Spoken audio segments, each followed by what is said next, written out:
Hello, everyone. I'm Michael Grassia, Art Director for Pronto Comics. I'm here with... Larry Kenney. Hello, and thank you for joining us. My pleasure, Michael. How are you? I'm very good. How are you? I'm great. I'm interested to hear about this great contest you've got going today. Okay, well, let me tell you a little bit about what we do here. The object of this contest is to create a 20-page plus cover comic book in 24 hours. Wow. Yes. We have 2 stores participating, Carmine Street Comics in New York City and the Spider's Web in Yonkers, New York. The team started last night at 6:15 and we'll go to 6:15 tonight. And I have talked with both stores. I've done some Skyping between the stores, and sometimes they're very hyper and up on coffee, and other times they look like they're very mad that I suggested this event. Well, I would imagine right now, with an hour to go, they're probably running around like crazy there. Yes, at least I'm at the Spider's Web right now, and they're moving. They're definitely moving along. Great. So, let me talk a little bit about. Well, actually, tell us a little bit about yourself. We know you're most famous for Thundercats, but let's talk about your career as a voice actor first. Okay. Talk a little bit how you got into it, and some of your voices that you're popular for. Okay, well, I got into the business overall when I was 15 years old as a disc jockey on the radio back in Peoria, Illinois, near where I'm from. And I always, even back then, as a disc jockey, I used character voices, cartoon voices, impressions of famous people on my show. Because I kind of grew up as a big fan of Mel Blanc and Paul Frees and Dawes Butler and people like that, and loved cartoon series. And so that led then, after years in radio, to once I got to the major cities like Cleveland and Chicago and New York, where I discovered that you can make a lot more money, going from studio to studio than you can sitting playing records in a radio station. So, but voices were a part of my thing from the very beginning. Character voices, like I said, and cartoon voices, and then that enabled me to then begin doing them on commercials. Like, almost 40 years ago, I started becoming the voice of Count Chocula on the cartoons, on the Count Chocula television commercials. And a few months after that, I got the job as Sonny, the Cocoa Puffs bird, on TV commercials. And I've been doing him for, I guess, 39 years, too. And then back in the 80s came along a call from my agent saying, you have an audition for a new animated series called Thundercats. And was fortunate enough to get a job on that show. And then we did Silverhawks, then we did Tiger Sharks, and lots of Karate Cat, Street Frogs, all with Rankin Bass, who had produced some animated Christmas specials that I loved when I was a kid, like Frosty the Snowman with Burl Ives and Rudolph the Red-Nosed Reindeer with Fred Astaire. So I was really honored and excited to be working on the same kinds of programs with the same company, Rankin Bass. That's great. And so the voices have kind of been there from the very beginning of my career, and have taken me a lot of different directions. That's really great. I do not only what we call cartoon voices, but what we call character voices. I do a lot of different voices that you may not recognize me on commercials. For example, the Skittles commercials, those crazy Skittles commercials. Yes. I'm the guy at the end of every one of those that says, "Feel the rainbow, taste the rainbow." Oh, wow. That's interesting. So they're not all quote cartoon voices. They're just different kinds of voices. Yes, that's really interesting because I didn't know that. About that. Let's see what else. Most recently, over the football season, I had one for Campbell's Chunky Soup with those Mama's Boy commercials they have. Yes. Mine was Mama Sherman and her legion of fans make sure Richard Sherman gets his his Campbell's chunky soup.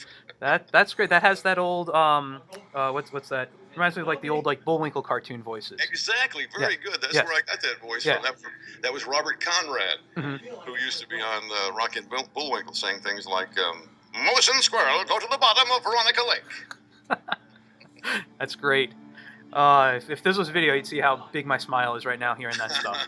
I mean, I could probably sit here and listen to you do this all day. So let's move on to talk about some of the characters you're most known for.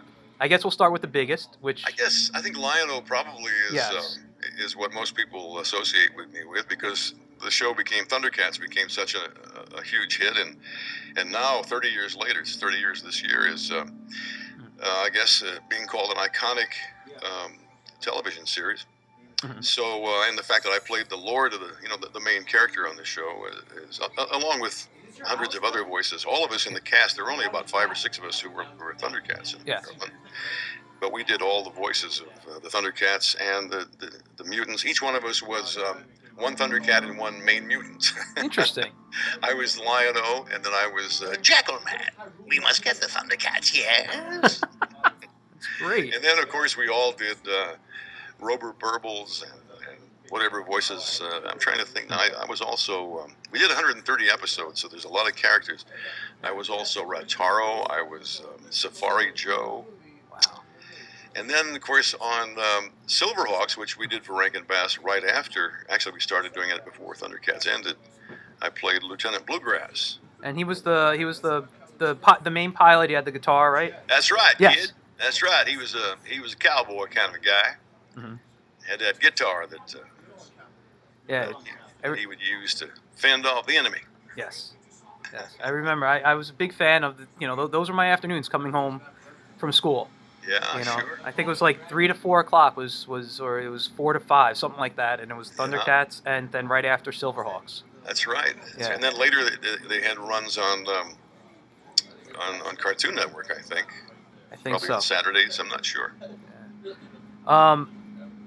Is it possible, just because of all the fans out there, is it possible to give us a little Lion-O of Thundercats Ho or something? Sure. Well, Lion-O's voice, of course, is just basically my voice. Yes. I mean, that was the idea. They wanted the Thundercats to sound like people and not like some kind of a cartoon character, So it was just the voice you're hearing right now, except a little more dramatic, When I talk as Lion-O, it's like, Panthro, Chitara, my legs, I can't move. And then, of course, the famous Thunder, Thundercats, ho! Oh, my God, that is great. Yeah, but you don't have to do it a million times. Yeah, I know. It's not that I haven't. It's still great to do at Comic-Cons, and, of course, everybody who comes by my table wants to hear me do Thundercats. So. And actually, I'll be honest with you, I have met you, and I didn't ask you to do that. I remember I met you at RetroCon. Yes, RetroCon we met. And you were right across the aisle. You had to listen to me do it all day long. It was okay. I didn't mind. I love it. It's just I figured you got asked it so much, I shouldn't ask you to do that. There's a wrestler, I can't remember his name now, but a WWE wrestler who's been in a couple of the same cons I've been at, and his thing in the ring was ho! So all day long you hear ho from one end of the building and then ho from my other. That's great. Yeah. Okay, so I just want to continue on Thundercats just for a minute. Sure. You don't have to do any more voices for me, but I just want to talk about that show, and the reason, again, is one of the reasons I want to bring it. It was a very iconic show.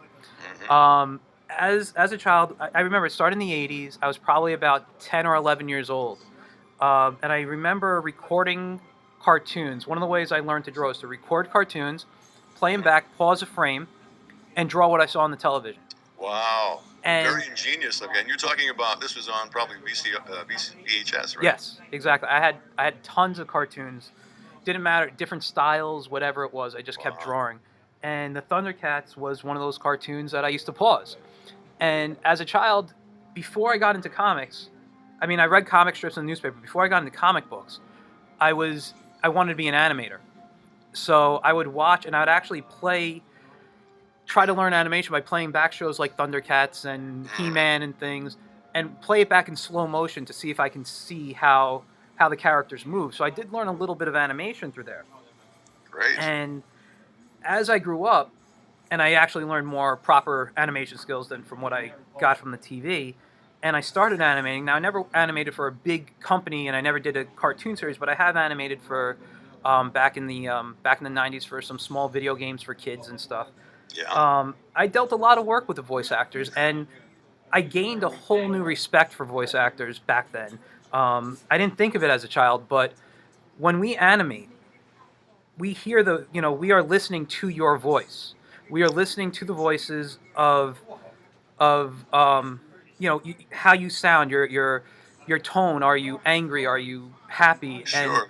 Little nuances here and yeah, there. and it really helps us as animators to hear that, because then it helps us to draw the expressions.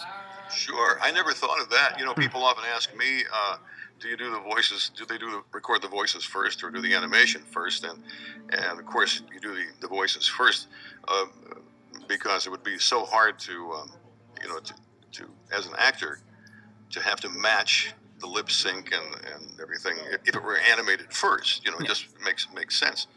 But I never thought much about what you just said. Yeah. That it's helpful for you guys, the Yeah. animators, to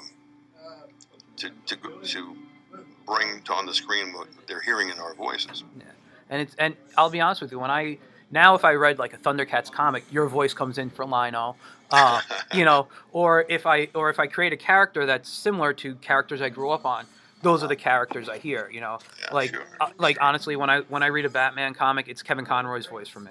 Oh It's yeah, sure. I can't. I grew up watching reruns of obviously like the Adam West show, but I don't hear Adam West's voice doing Batman. I don't Uh-huh. hear Michael Keaton's voice. Any of those other Yeah, actors. I don't. It's for me. It's Kevin Conroy's voice, sure. and It's and canon. and it's like that for so many characters, and I think so many comic readers. I Uh, think probably one of the reasons that we sound so that the actors it sounds so dramatic, is so that it can be animated. Because if you're acting like you act on when you're seen on television, mhm. on camera. When you're on camera as an actor, you don't have to put everything in your voice, because you have body language, you have eyebrows, that you can squint or whatever, Mhm. and you act with your entire body. And I think one of the reasons that the acting on animated projects sounds so maybe stilted sometimes, Mhm. is that's what you have to do to get the effect, to let people know whether you're happy or you're sad Yeah, or angry or whatever. yeah. No, that's really interesting. Um, I and I got to be honest. Even though I haven't met you, I'm still a little starstruck talking to you, because Oh, well, you're my childhood. You're one yeah, of the people. I hear that a lot. That's a wonderful thing. People quite often stop by at the Comic Cons and say, "You are the voice of my childhood," because they if you're a certain age that you are, or within 10 years either way of that, probably you Mhm. grew up hearing me not just on cartoon shows, but on commercials and movie trailers, Yeah. and I was on the radio. I was on Imus in the morning for 35 years, so Okay. it's pretty hard to get away from my voice for a long time. But I just want to actually get back to something you were saying about acting. You said you were a DJ. I've actually, I'm a big voice actor fan. I listen to Rob Paulson's Talking Tunes, which Hmm. I don't know. I'm a little behind that. Have you ever been on that, or? I think I have. Okay. I'm pretty sure I have, but I can't tell you for sure. Okay, I'll have to look. I'm not sure, but I remember hearing someone, I don't remember who it was on there, say that when you're a voice actor, obviously it's different than acting, but you still have to be an actor. Yeah, You know, yeah. when you came into the world as a, well, I don't want to say the world like that, but when you came into the voice I world, was born a cartoon actor. when you came into the voice world, you said you came from a DJ background. Uh huh. So, did you act before? Did you have to learn how to act for doing these cartoon voices, or was it something natural No, in you? no, because I think probably because, like I told you, I from a very early age, I was always the kid in the class clown. I mean, Hmm. I would hear something on television one night, whether it would be on a cartoon series or if it would be on the Tonight Show, which I wasn't supposed to be watching. But, Yes. and then I'd go to school the next day and do that voice, or if I went to a movie, I was always on, in fact, I like to joke that there are so many authority figures in my life, teachers and school principals, and a few law enforcement officials who said to me at one point or another, Larry, I hope when you grow up you find a way to make a living with your jokes and funny little voices. Well, that's great. Guess what? Yeah, you did it. Yeah. So, so let me ask you this. Let's get off Thundercats because obviously that's what you get talked to most, I'm sure. Yeah. And I don't want to focus on that because, as someone who's an artist, I do work for people, and I like when they really like the stuff I've done, and that I'm, I don't want to say I'm popular because I'm not a big name or anything, but when they like my popular characters, I'm very happy. But when they're able to talk to me about other work that I've done, it's like, wow, that's the interesting stuff for me more. Yeah. And I feel that a lot of people are the same way. Like talk a little too much about Thundercats. You love it because it's made you a name, but it's made you a lot of money, but hopefully it did. And but you do so many other things. You mentioned you did Skittles. You did the football commercial for Campbell's. And I think we mentioned that you are Sonny and Count Chocula. Right.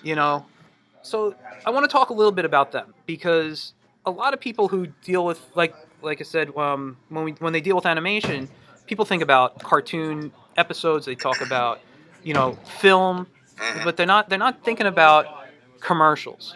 Yeah. And back in the 80s, even probably into the early 90s, I remember commercials being stories, being like take Captain Crunch for example. Yeah. I remember you'd have to wait to hear what when he was going up against like the Sogmaster, and you'd have to wait like 6 months to find out what happened, and there were these stories. Now they don't do that with commercials anymore for certain reasons, but how is that industry like? Has that type of change affected anything you do? Because I think you mentioned you don't do Count Chocula as much.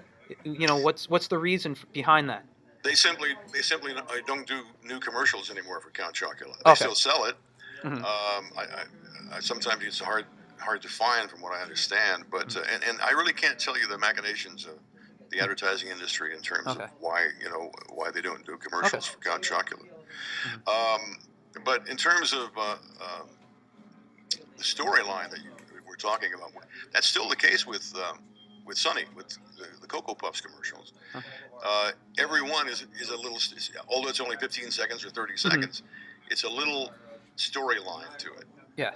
Sonny's always in trouble somehow. He's got to get out of it, and it's always involves Cocoa Puffs. His whole thing is, all of his life is trying to keep from going cuckoo for Cocoa Puffs. Yeah. Sometimes he'll be in outer space and he'll say, "Up here, I won't go cuckoo for Cocoa Puffs." So there's still that storyline basis to most of them that you mentioned. Yeah. But I really can't tell you.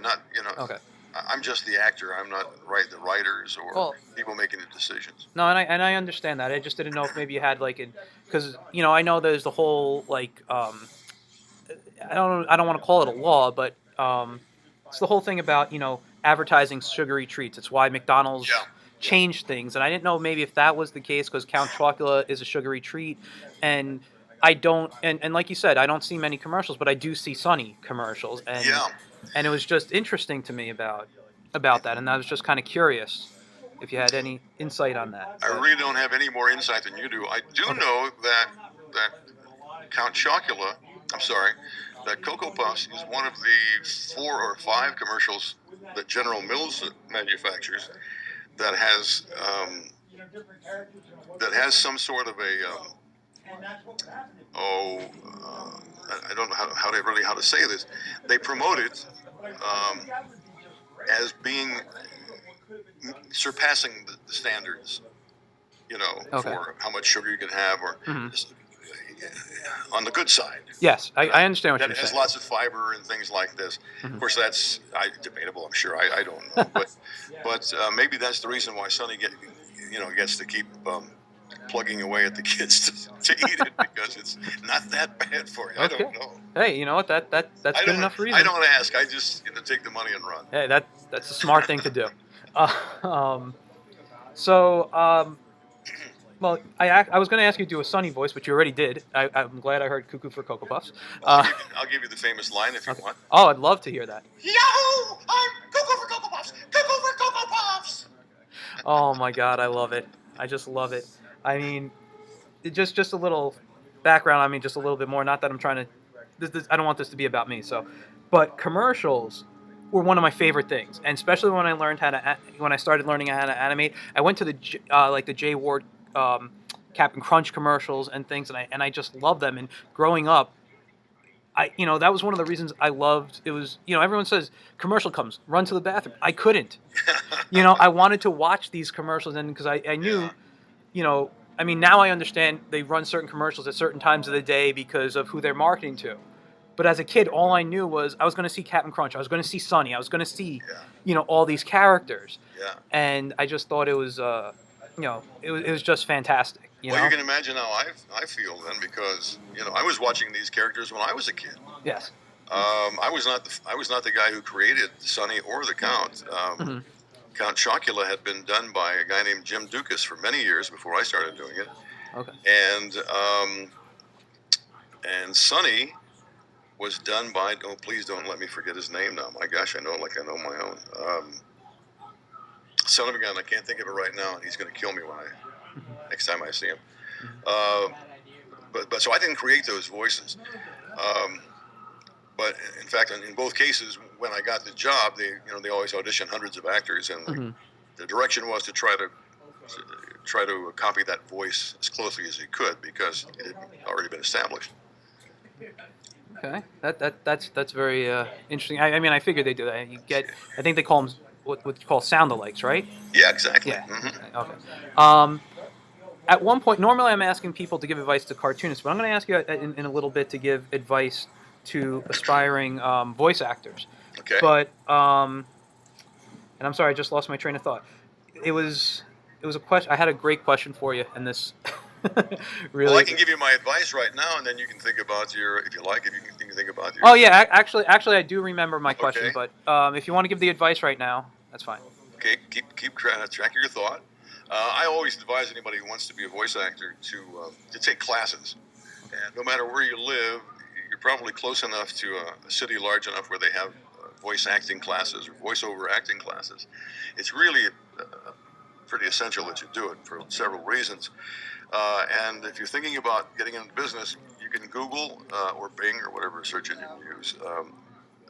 For example, type in voice acting classes near, let's say, Orlando or Chicago or Louisville, wherever you live, and you'll see it pop up a list of places that a lot of times it's recording studios where they actually record the commercials. They'll have a division that gives classes, and they're not terribly expensive most of the time. I think they might be several $100, $600 or $700. I'm not really sure, depending on where you live. They usually run, I think, 8 to 10 weeks, a couple of nights a week for a few hours. But the great thing about it is you're not only learning mic technique and learning about the business, but during the time you're there, the good places will have people from the industry come in. They might have a voice actor or two while you're there to come in and talk with you. They might have somebody from an advertising agency. They might have somebody from agents' offices, because you're going to need an agent when you get out of it, you get finished and go to work.